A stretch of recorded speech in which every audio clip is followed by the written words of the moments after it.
자, 우리 토마토TV 시청자분들 안녕하세요. 반갑습니다. 여러분들의 급등주를 책임지는 김정엽 전문가입니다. 자, 주말들 잘 보내셨나요? 월요일은 항상 좀 피곤하고 뭔가 좀 힘이 빠지는 그런 날이죠. 근데 이제 그런 상황 안에서 또 수익 종목이 잘 터져주고 또 시장이 또 흐름을 좋게 이어가고 한다라고 하면은 굉장히 또 오히려 이제 힘이 나고 그다음에 한 주가 또 기대가 되면서 내일은 어떤 종목으로 수익을 낼 수 있을까? 이렇게 또 좀 상쾌한 그런 다음 날을 기대할 수 있는 그런 시장의 흐름이 그런 월요일이 될 수도 있을 것 같습니다. 그리고 우리가 또 지난주에도 그렇고 그 지난주에도 그렇고 7월 내내 굉장히 또 좋은 성과와 또 좋은 수익률을 계속해서 좀 만들어가고 있는 그런 상황이죠. 짜잘한 수익부터 해서 크게 터지는 수익들까지 또 좋은 그림들이 여전히 뭐 잘 나오고 있습니다. 7월에도 여전히 제가 골라드리는 종목 안에서 상한가는 나왔고요. 이제 또 오늘 7월에 또 마지막 방송으로서 또 좋은 상한가 종목들이 후에 또 이어지길 또 기대하는 마음으로 오늘 종목 그다음에 오늘 또 강의를 시작을 해보도록 하겠습니다. 자, 우리 화면을 좀 보도록 할게요. 우리 2024년도 우리 증시에 굉장히 좀 중요한 우리 증시뿐만이 아니라 해외 금융시장 안에서 굉장히 좀 중요한 이슈들과 굉장히 큰 빅 이벤트가 뭐가 있을까? 이런 부분들을 본다라고 하면은 일단은 첫 번째는 우리가 좀 기대는 많이 하고 있었지만 연초보다 아니면 작년 하반기에 기대했었던 것보다는 시간이 좀 끌리고는 있죠. 하지만 점점 가까워지고 있는 금리 정책에 대한 변동, 이런 것들이 이제 2024년도 하반기, 남은 하반기에 굉장히 큰 이벤트가 될 것이고, 그 다음에 뭐 이미 7월 달에는 우리한테 또 좋은 이슈와 좋은 테마, 좋은 수익을 주고 있는 미국 대선, 이쪽 테마를 또 많이 불러오기도 하잖아요. 미국 대선 역시도, 뭐 미증시뿐만이 아니라 특히나 더 예민하게 반응하는 우리나라에서는 굉장히 좀 큰 이벤트가 되기도 합니다. 일단 뭐 트럼프 리스크 뭐 이런 얘기들이 나오면서 어떻게 보면은 시장의 변동성을 초래할 수 있는 좀 아쉬운 그런 내용이 나올 수도 있겠지만 그런 그 항상 주식의 그러니까 시장의 악재가 나온다라고 하면은 거기에 대한 반사익 수익 종목들은 수혜 종목들은 항상 존재를 하거든요. 그렇기 때문에 뭐 굉장히 좀 임팩트가 있는 그런 이벤트인 만큼 여기서 우리는 충분히 반사익 수혜가 됐든 아니면 직접적인 수혜 종목이 됐든 많은 것들을 이제 도출을 해낼 수가 있어요. 그래서 이 빅 이벤트에 맞춰서 우리가 이제 마지막으로 사실 이 7월 상한가 스쿨 김정엽 전문가의 오늘이 또 마지막 방송이거든요. 그래서 제가 그동안에 또 책임지고 우리 시청자분들께 상한가 종목들을 많이 적중을 시켜드렸었던 전문가로서 오늘은 좀 책임을 지고 또 좋은 종목과 그다음에 마지막으로 또 가장 강한 종목이 뭐가 있을까 이런 부분들을 좀 고민을 하고 제가 이 정책에 맞춰서 시장의 빅 이벤트를 보면서 좀 멀리 그 다음에 또 가볍게 또 쉽게 잘 올라갈 수 있을 만한 그런 수혜주를 오늘 찾는 그런 시간을 좀 가져보려고 합니다. 그래서 오늘 제가 열심히 또 강의를 해드리겠지만 항상 그 강의에 대한 결론은 저의 히든 종목으로 도출이 되거든요. 그래서 오늘 또 마지막 방송 열심히 또 진행을 할 테니까 오늘 방송 보시면서 제 강의와 그다음에 제 종목이 좀 납득이 되신다라고 생각하시는 분들은 오늘 이 방송이 끝나고 진행이 되는 8시 온라인 무료 방송이 있습니다. 그래서 거기도 많이 참여를 해주시고 이따가 8시에 참여를 하시려고 한다면 이 위쪽에 있는 QR코드를 찍고 미리 이제 노란톡 대화방으로 들어와 주셔야 돼요. 그래서 미리미리 또 준비를 해보시고 저랑 같이 이 흐름이 깨지지 않게 계속해서 좀 이어가면 또 좋을 것 같습니다. 자, 다음 화면 넘기면서 보도록 하겠습니다. 자, 모두가 그의 입만 바라봐. 이번 주 글로벌 금리 결정 슈퍼위크. 금리 슈퍼위크라는 키워드, 뭐 단어들이 요즘 뉴스 기사에 오늘부로 좀 많이 나오고 있는 상황이죠. 그래서 보니까 이제 통화정책회의 일정이 있어요. 뭐 이제 우리나라에서는 금통이라고도 하고 미 연준에서는 이제 FOMC라고도 하고 하는데 미국에서도 그렇고 뭐 일본도 그렇고 잉글랜드 포함해서 이제 뭐 브라질이나 칠레 등 선진국 쪽에서도 통화정책 회의 일정들이 이번 주에는 막 많이 몰려 있는 그런 상황입니다. 그리고 이제 월가에서는 9월 달에 이제 금리 인하의 가능성을 거의 뭐 100%로 점치고 있다. 그리고 이번 이제 그 통화정책 회의에서는 금리 동결의 가능성을 뭐 93%, 90%대로 이렇게 보고 있는데 나머지가 이제 금리의 인상 쪽이 아니라 금리 인하를 잘하면은 좀 빨리 할 수도 있겠는데 이런 기대감들도 약간 좀 섞여 있다라는 거죠. 그래서 최근에 이제 뭐 주변국들이 금리 인하를 먼저 시행하는 뭐 캐나다도 있었고 그러다 보니까 미 연준에서는 어떻게 스탠스를 유지를 할 것인가 이런 부분들이 굉장히 중요했는데 조금씩 좀 변화가 있죠. 과거에는 상당히 좀 매파적이었던 파월 연준 의장의 발언들이 요즘에는 이제 막 이렇게도 나와요. 이제 뭐 과거에는 인플레이션이 잡히는 게 중요하고 데이터에 기반으로 해서 금리 정책을 결정을 할 것이다. 굉장히 좀 견고한 느낌의 이제 얘기였는데 지난번 발언을 통해서 들어본 내용을 보면은 우리가 이제 인플레이션이 목표가 도달이 완벽하게 되지 않는다 하더라도 금리 인하 시기를 고려해 볼 수는 있을 것 같아. 이렇게 조금씩 좀 바뀌고 약간 좀 비둘기화가 좀 되고 있는 그런 상황이죠. 그렇기 때문에 이 9월 FOMC가 굉장히 좀 중요하다라고 그 얘기를 하고 있는 상황이고 그다음에 이번에 열리는 통화정책회의에서 9월달 FOMC를 앞두고 있는 시점에 약간 인하에 대한 시그널과 밑밥을 좀 깔아줄 것이다. 이렇게 이제 기대를 좀 하게 되는 거죠. 하고 있다라고 이제 월스트리트 저널에서는 이제 기사들이 좀 나가고 있는 그런 상황이고. 그래서 이제 9월 달에 금리 인하라는 이벤트가 미 연준을 시작으로 또 이제 그 또 대세 시그널이 좀 될지 많은 투자자들이 기대를 좀 하고 있는 그런 상황입니다. 자, 그래서 이 금리 인하가 왜 중요한가 이런 부분들을 좀 보도록 할게요. 자, 일단 보통 경기 부양책, 경기를 부양하는 방식 안에서는 재정 정책이 있고 또 통화 정책이라는 게 있습니다. 먼저 이제 재정 정책이라는 걸 보면은 여기 나와 있는 것처럼 이제 증세를 올린다라던가 증세를 한다라던가 아니면 국채를 좀 많이 발행을 하면서 경기를 부양하는 방식이 있어요. 근데 이제 지금 미국은 대선을 앞둔 시점에서 그다음에 이제 좀 이래저래 물가 때문에 경기가 힘든 시기다 보니까 국채를 엄청나게 발행을 좀 많이 하고 있는 그런 상황이죠. 그럼 이제 국채가 발행이 많이 되면은 가치가 희석이 되면서 가격이 빠지고 금리가 올라가게 됩니다. 국채 금리가 가격이랑 반대급부로 움직임을 보여주니까 이제 그러면서 국채 금리가 올라간다라고 하면은 그쪽으로 이제 좀 메리트를 느끼는 그런 이제 좀 자금들이 많이 유입이 되고 이렇게 이제 재정 정책을 미국이 이렇게 각을 잡고 이렇게 계속해서 시행을 강하게 때린다라고 하면은 그런 효과들을 통해서 미국 한쪽으로 자금이 쏠리는 현상들이 굉장히 좀 많이 나오게 돼요. 심각하게 나오게 됩니다. 그러니까 요즘에 이제 많은 투자자분들이 와, 미국 증시는 이렇게 잘 올라가고 하는데 우리나라 증시 코스닥은 왜 이 모양이야? 이런 욕들을 굉장히 좀 많이 하셨잖아요. 근데 이런 것들이 그런 것들이 모든 이유가 되진 않겠지만 좀 뭐 대표적인 이유가 되기도 하겠죠. 많은 이제 개인 투자자분들도 요즘에 막 위증시로 떠나요 뭐 이렇게 이제 얘기하시는 분들도 상당히 좀 많이 계셨었던 것 같아요. 근데 이제 그런 분들이 이제는 이제 시장의 큰 사이클과 흐름들을 다시 보셔야 될 것 같아요. 자, 두 번째로 이제 통화 정책을 보도록 하겠습니다. 보통 일반적으로는 금리를 조절을 하면서 경기를 이제 부양하는 그런 방식입니다. 이제 미국을 또 중심으로 얘기를 해볼게요. 미국이 이제 통화 정책의 일환으로 금리 인하를 이제 시작을 합니다. 앞서서 뉴스 기사로 봤었던 왜 빅이벤트라고 하느냐. 이제 미국이 금리 인하를 이제 시행을 하면은 이번에는 웬만하면은 주변국들, 그다음에 뭐 신흥국들 많은 국가들이 미국의 흐름을 따라서 금리 인하를 같이 진행을 합니다. 우리나라 같은 경우도 이제 금통이 나오고 이제 뭐 하는에서 이제 정책 내용들 보면은 항상 미국의 눈치를 보면서 금리를 인상을 따로 하느냐 이 이제 그 금리 갭 차이가 너무 벌어지지 않기 위해서 외화 유출을 좀 막기 위해서 금리를 이제 계속해서 좀 조절을 하잖아요. 우리나라도 이제 미국에서 금리 인하를 시작한다라고 하면은 우리 이제 금통위 안에서도 금리 인하의 시점을 또 이제 고려를 해보겠죠. 그럼 이제 금리가 인하가 되면은 시장 전반적으로 유동성이 좀 많이 커집니다. 그래서 과거에 이제 저금리 코로나 이후 때 이제 흐름들 아시죠? 부동산 가격도 많이 올라갔고, 그 다음에 주식 시장도 많이 올라갔고, 시장에서는 뭐 현금의 가치가 좀 하락을 하면서 유동성 자체가 늘어나다 보니까 그런 증시의 부양 효과가 굉장히 좀 강하게 나옵니다. 근데 이제 그동안의 고금리를 유지를 하면서 이어졌었던, 이제 미국이 이제 뭐 경기가 조금씩 침체되는 시그널들이 나오고 하다 보니까 이제 금리를 조절을 하면서 경기 부양으로 이제 방식을 좀 바꾸겠다라는 시그널들을 보여주려고 하는 거죠. 그래서 이제 이 금리에 예민한 종목들이 시장에서 반응을 요즘에는 많이 하는 거예요. 뭐 대표적으로 제약주가 될 수도 있겠고, 이제 뭐 일반적으로 성장주라고 얘기를 보통 많이 하죠. 자, 다음 화면 볼까요? 자, 금리 인하 시기에서는 보통 성장주 혹은 이제 중소형주들의 강세 흐름들이 잘 나옵니다. 자, 그럼 이제 생각을 해보세요. 여러분들 지금은 금리 인하 시기가 아니고 고금리에 거의 끝물이 되는 시기죠.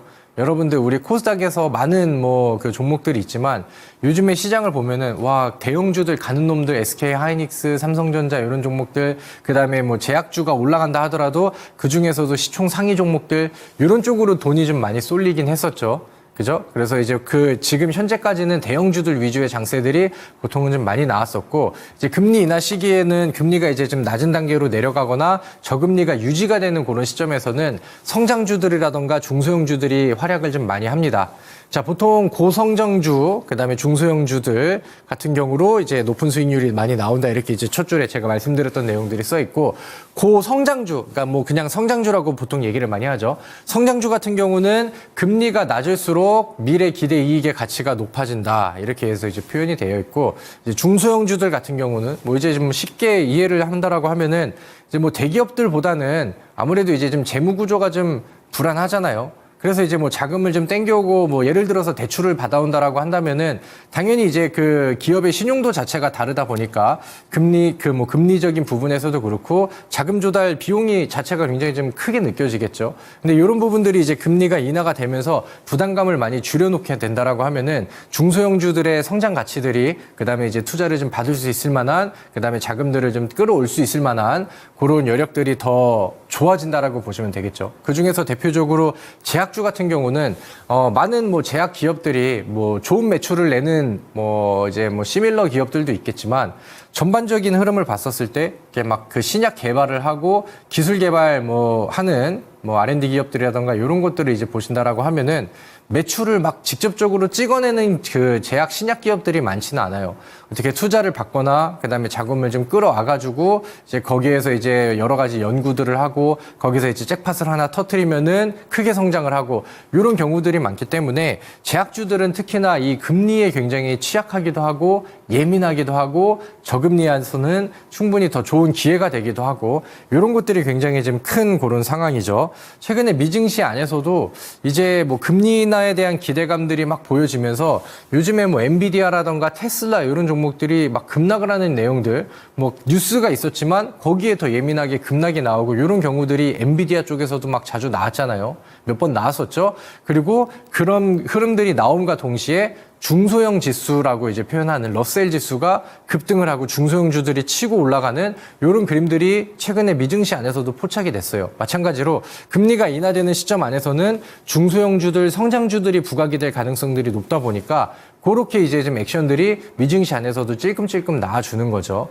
그래서 어떻게 보면은 엔비디아와 그다음에 테슬라 이런 것들도 성장주 기술주에 포함이 되기도 하겠지만 대기업과 중소기업 이렇게 이제 좀 비교를 했었을 때는 이제 지금 시장의 자금들이 어느 쪽으로 이동을 하려고 하는지 그런 시그널들이 좀 보여지는 것 같죠. 그래서 우리가 이런 것들을 좀 큰 사이클로 잘 이해를 하면서 이제 금리 인하가 시작이 되면은 그다음에 미증시는 그동안에 좀 많이 올라가기도 했었고 그다음에 이제 우리나라 지수 같은 경우는 거기에보다는 굉장히 좀 할인이 좀 많이 되어 있거든요. 그래서 이제 금리의 우호적인 그런 시장이 온다라고 하면은 코스닥의 반등 속도와 그다음에 상승 속도가 미증시를 그 이상으로 따라잡을 가능성도 충분히 저는 가능하다라고 생각을 합니다. 그래서 이제 우리 증시 특히나 이제 중소형주들 우리 개인 투자자분들이 매수하고 매매하면서 좋은 기회를 가져가고 그다음에 또 할 만한 주식 시장이 오는 시기들이 그렇게 멀진 않았다라고 생각을 합니다. 그래서 다들 지금부터 준비를 좀 잘 해두시고 앞으로 다가올 코스닥 시장에 그다음에 중소형주들의 반란을 한번 충분히 기대를 해보셔도 저는 좋다라고 생각을 해요. 자, 그래서 이제 첫 번째 빅 이벤트인 금리 인하에 대한 내용들 포인트, 그다음에 우리가 어떤 거를 봐야 되는지 이런 포인트들을 좀 봐드렸고, 자, 두 번째는 미국 대선입니다. 이미 진행형이 되기도 하죠. 우리 7월 달에 많은 수익 종목들을 전달을 해준 굉장히 큰 모멘텀이 되기도 해요. 자, 그래서 우리 미국 대선의 그 흐름들을 본다라고 하면은 최근에 있었던 내용들을 보겠습니다. 이제 그 대선 관련된 종목들이 생각보다는 조금 좀 늦게 반응을 시작을 했어요. 시작이 언제였냐면 바이든 대통령의 사퇴 전에 TV 토론이 이제 처음으로 이제 그 양자 간에 서로 진행이 됐었죠. 그 당시에 이제 바이든 후보가 버벅거리고 그 다음에 이상한 말 하고 그 다음에 이제 토론회에서 트럼프가 완전 압살을 하고 이런 그림이 나오면서 이제 트럼프의 그 위치 지지율이 막 올라갑니다. 그리고 이제 트럼프 관련된 종목들이 막 반응을 하죠. 그러면서 트럼프가 당선될 확률이 좀 높아질 것 같아. 이런 우려감들이 그 이제 우리 증시에도 약간 좀 스며드는 그런 시기가 있었고, 그 다음에 결정적으로 트럼프의 총기 저격 사건이 있었죠. 그러면서 이제 귀를 스쳐가는 그런 그 사건 안에서 이제 트럼프 전 대통령이 막 주먹을 불끈 쥐우고 이제 그 호소를 하고 그런 내용들이 나오면서, 그 다음에 그 시기에 바이든 대통령은 건강 악화설 이런 것들이 나오고 하면서 이제 판세가 막 더 벌어지기 시작했죠. 그리고 우리 증시는 흔들리고 테마 관련된 트럼프 테마 관련된 종목들은 굉장히 또 급등을 많이 합니다. 그리고 이제 뭐 바이든 대통령이 이제 후보 사퇴하고 거기에서 이제 트럼프 종목들이 절정을 찍고 그 다음부터 이제 해리스 부통령이 다음 후보로 부상을 하는데, 그 이후로는 이제 지지율이 막 올라가고 트럼프를 따라잡는다라는 뉴스들이 나오면서 이제 또 해리스 관련된 종목들이 또 부각이 되고, 이게 우리가 7월 동안 그 흐름을 보면서 먹었었던 우리가 이제 매매를 하고 수익을 냈었던 이런 흐름들이 됩니다. 그래서 우리 상한가 스쿨 통해서도 제 히든 종목을 통해서도 추천주 제시를 통해서도 재미를 좀 많이 봤죠.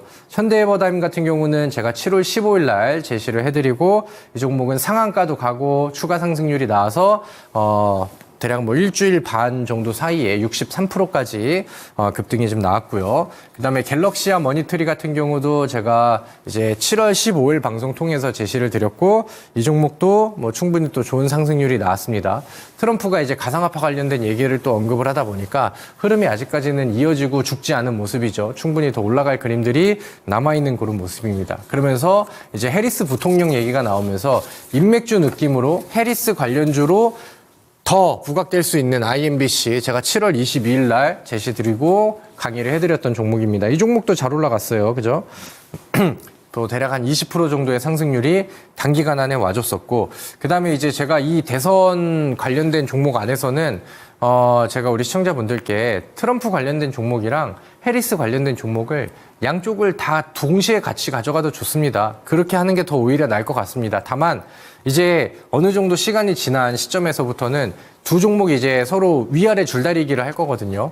하지만 결국에는 계속해서 반응을 보이고 액션이 좀 나올 거기 때문에 차라리 올라가고 있는, 그러니까 지금 뭐 해리스 뉴스가 나온다고 해서 해리스 종목을 따라가는 게 아니라 내려가고 있는 트럼프 종목을 또 음봉에서 매수를 하고, 그다음에 반대급부가 나온다라고 하면은 내리는 종목을 매수하면서 준비를 하자라고 이제 말씀을 드렸었죠. 그래서 그런 부분들, 뭐 이제 조정 구간들 한번 활약하고 내려오는 종목들, 이런 것들이 이제 공략을 하면서 양쪽으로 좀 같이 가져가면 좋겠다, 이렇게 이제 강조를 많이 드렸었고, 여전히 뭐 지난 목요일 이후에도 명문제약이라는 종목 7월 25일 직전 방송이죠. 제가 낙태권 관련 관심 종목 제시 이렇게 써서 명문제약을 또 안내를 해드렸는데, 아까 리뷰해드렸을 때 보셨던 것처럼 뭐 최소 22%, 뭐 30% 이렇게 또 급등에 적중하는 이런 또 흐름들이 나왔습니다. 그러니까 뭐 먹거리는 뭐 충분히 잘 나오고 있죠. 그리고 지금 이 키워드를 보면은 대선의 수혜주, 대선의 정책 수혜주들, 이렇게 이제 프레임이 또 씌워진다라고 하면은 테마의 힘이 굉장히 좀 강하게 가는 그런 구도가 나오고 있습니다. 자, 그럼 이제 우리가 이제 뭐 트럼프 쪽에 극단적으로 트럼프 쪽에 수혜를 받을 수 있는 종목군들, 그 다음에 해리스 쪽에 수혜를 받을 수 있는 종목군들, 요거를 이제 구분을 해가지고 이제 서로 주고받기 하면서 좋은 수익들을 대략 한 3, 4주 동안에 계속해서 좀 이어갔죠. 그러면 이제 트럼프 쪽에서도 수혜를 받을 수 있고, 그 다음에 해리스 쪽에서도 수혜를 받을 수 있는, 미 대선이 가까워지고 진행이 되고 어떤 결과가 나오든 간에 우리나라 종목들 안에서 수혜를 받을 수 있을 만한 종목과 섹터가 뭐가 있을까, 이런 쪽을 고민을 해봐도 좋을 것 같아요. 제가 그동안은 너무 좀 양쪽으로 극단적이었던 것 같은데, 오히려 이제 이런 쪽으로도 좀 뭔가 동시다발 수혜를 생각을 하면서 이쪽을 생각을 해봐도 참 좋았겠다라는 생각이 이제 좀 다시 들죠. 그리고 거기에 대해서 다시 한번 또 조사를 해보고, 그 다음에 우리가 또 연구하고 공부하고 하다 보니까 아직까지는 이 미 대선 테마를 두고 수혜를 받을 수 있을 만한 종목들이 많이 남아 있습니다. 그리고 특히나 이 양방향 모멘텀을 받으면서 같이 갈 수 있을 만한 종목들이 아직은 좀 많이 남은 것 같아요. 자, 이제 미국 대선이 딱 100일이 남았다라는 뉴스 기사가 나오고 있습니다. 그리고 이제 또 다음 뉴스를 좀 보신다라고 하면은 혼돈의 미 대선, 국내 제약업계의 득실은 이런 이제 기사가 있었어요.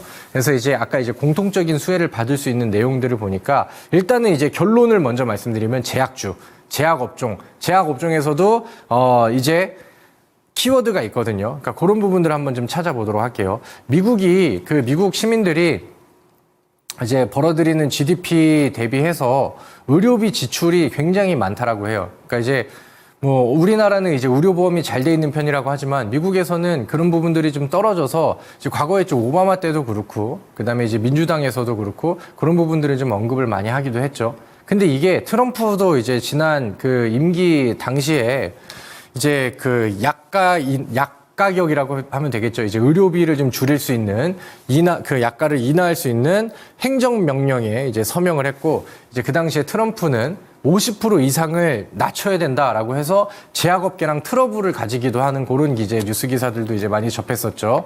그 다음에 이제 해리스 부통령 같은 경우도 바이든 행정부가 약가 인하의 정책을 담은 인플레 감축법 서명에 또 지지를 했다라는 내용들이 나옵니다. 그러니까 일단은 트럼프 쪽도 그렇고 해리스 쪽도 그렇고 지금 미국 시민들이 내고 있는 의료비 지출이 너무 부담이 되기 때문에 이런 거를 줄이고 낮추려는 시도들은 이제 둘 다 이제 공감을 한다라는 거죠. 뭐 이제 시행하는 방식과 그다음에 뭐 절차들은 뭐 서로 이제 엇갈릴 수가 있겠지만 결국에는 목표는 같고 이게 이제 대통령이 누가 됐던 간에 앞으로 이제 추진이 될 수 있을 만한 강력한 내용으로 그다음에 이제 시민들의 지지율을 얻기 위해서 충분히 어필을 할 수 있을 만한 내용으로 저는 이 약가 인하 이 키워드가 굉장히 좀 중요해 보입니다. 그래서 이제 우리나라 기업 같은 경우는 이제 바이오시밀러로 미국을 공략하려는 제약 업체들한테는 굉장히 좀 희소식이다.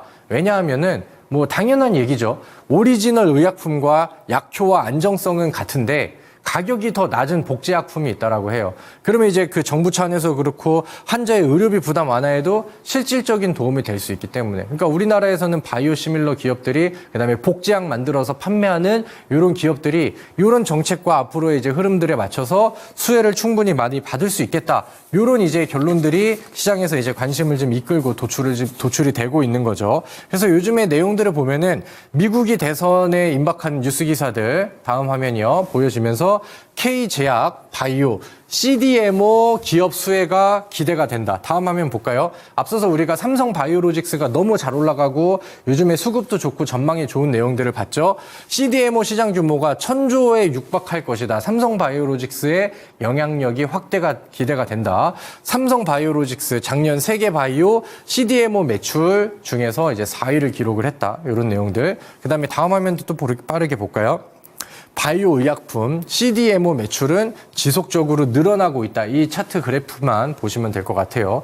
그래서 우리나라 많은 K바이오 기업들이 CDMO 시장에서 뭐 삼성 바이오로직스 그다음에 셀트리온에 이어서 다음 화면이요. 뭐 SK 그 바이오사이언스라든가 뭐 롯데 전통 제약회사도 이제 총력을 기울고 있다. 앞서서 일단은 뭐 바이오시밀러 복제약 이런 얘기를 했는데 CDMO라는 단어가 나왔죠. 그래서 요거 내용들을 보시면은 이제 CDMO는 요 내용들을 좀 빨리 읽어보세요.